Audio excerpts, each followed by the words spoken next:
mund të themi që mund po tentojnë t'i bëjnë një puç Ali Ahmetit nga brenda? Do të thënë kjo gjë që ka sinjale, ka dhe fakte dhe tjerë që kam tentuar jo të koalicionit, po brenda partisë si çdo parti e madhe që është, ndoshta një puç apo të ëmbël për ta larguar me izolim Zoti Ali Ahmeti, po këto gjëra nuk janë tani për t'u shpalos, nuk janë tani për tani për t'u thënë, këto do të lihet disa kohë më vonë, mas 10 vitesh ku historia do shkruaj, sepse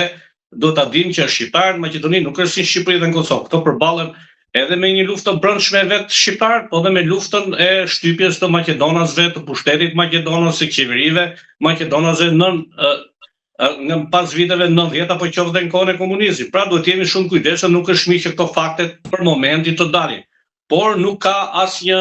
dyshim që është bërë një izolim prej 7-8 vitesh Zoti Ali Ahmetit, një projekt për ta larguar me turp nga politika. Kuptohet që ky projekt ka qenë i udhëhequr nga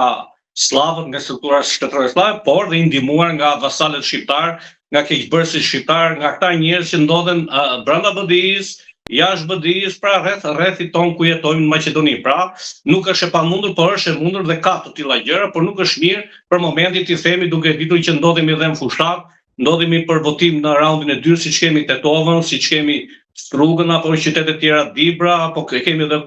Bukovinën. Edhe pak këtu të lutem, tek ato sinjale që ju thatë, ju rezulton që këta djemt plankprishës që u rikthyen tashmë në shtëpi mund të kenë gisht?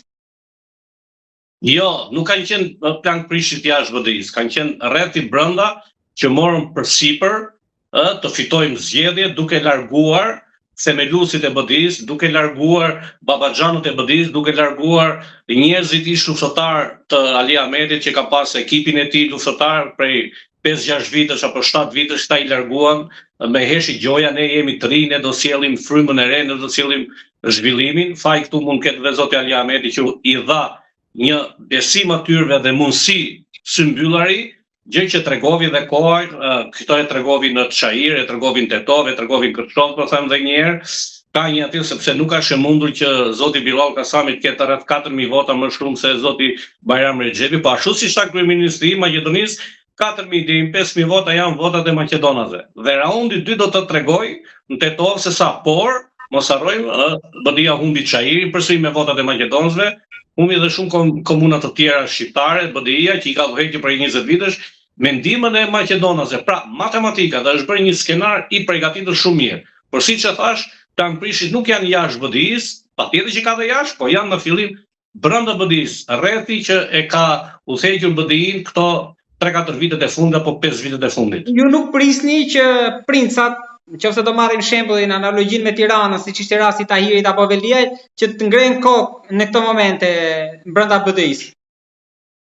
Shiko, ne duhet të jemi të qartë që Zoti Ali Ahmeti, kam thënë disa herë, mbetet ekskluziv lider apo kryetar i shqiptarëve sot për sot, sepse ai ka bagazhin e luftës së 2001, po dhe bagazhin e luftës së Kosovës. Pra ka vesh një uniformë ushtarake, ka ardhur dhe ka bërë një kryengritje dhe ndodhet tu ku ndodh fal mbështetës popullit që ka, por mos harrohet çdo shteti dhe struktura shtetërore të Maqedonisë mundohen që figura kombëtare shqiptare ndër vite, ndër shekuj, historikisht janë munduar që t'i flishin në përfundim të jetës tyre, t'i degradojnë, që t'u bëjnë shembull shqiptarëve, ja si përfundojnë ata që ngrenë krye kundër nesh, që kërkojnë të drejtat e shqiptarëve, që kërkojnë flamurin shqiptar, që kërkojnë të jenë barabartë me maqedonasit. Pra kjo gjë dihet për ata që jetojnë këtu. Mund vjen keq që shumë analistë nga Tirana apo dhe nga Kosova duke mos e njohur fare realitetin në praktikë brenda Republikës Maqedonisë Veriut, japin opinione të paqëna, sepse nuk mundet të japësh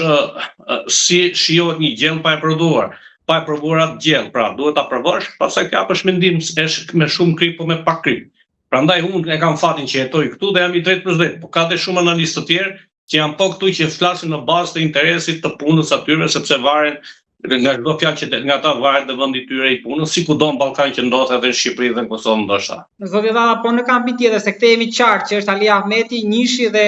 s'ka tjerë. Në kampin tjetër, kush është figura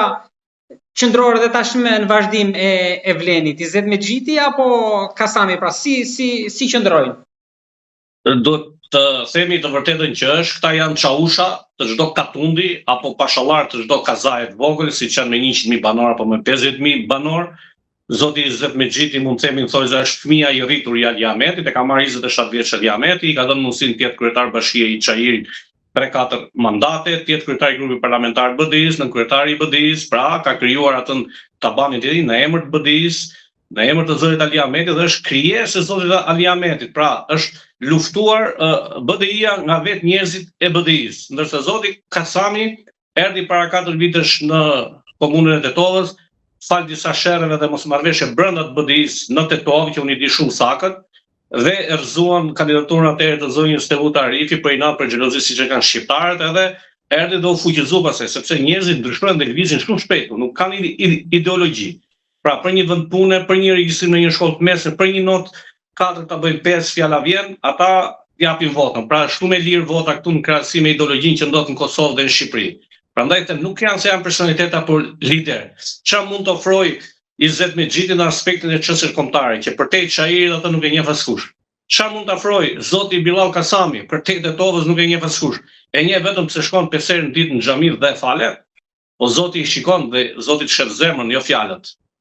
Por këto ditë nuk kanë munguar dhe skenaret kanë bërë çmenduri që e shohin ndoshta në të ardhmen Izzet Mexhitin në krye të BDI-s. Kam lexuar disa komente. Mund të ndodhi gjë e tillë? As nuk bëhet fjalë, ajo rrugët përfundimisht të zotit Ali Ahmetit me zotin Izzet Mexhitit janë ndarë dhe ka një ndarje shumë të thellë, as nuk bëhet që mund të jenë bashkë në një parti, por në të ardhmen politika për hir të çështjeve kombëtare mund të jenë në një koalicion. Unë nuk e parashtoj këtë gjë, por jo në një parti.